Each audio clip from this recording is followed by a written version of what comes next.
Това е Неслънчеви приказки за вас, деца. И това е Казимира Трифонова Тилева. Мисля, че книжката е страхотна и е много...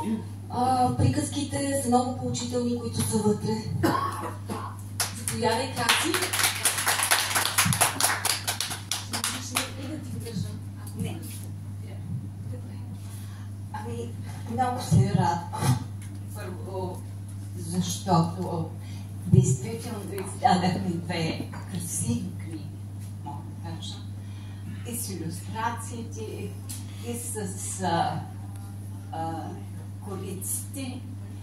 Станаха мечтата ми, мога да кажа, защото така си представих да бъдат, за да мога да се представям там, където отивам, и съм много щастлива. Сега ще ви прочета едно от стихотворенията. Върхлети ме любов. Върхлети ме любов, като веелица, като виха. Отнеси ме в прилива и нека сам вятъра там с нас диша.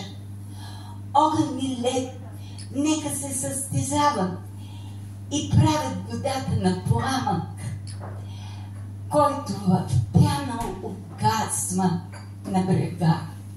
Върхлети ме любов, отнеси ме в прилива и нека само вятъра там с нас диша, да се почувствам жива в този живот, непокорна, безкрайна и дива.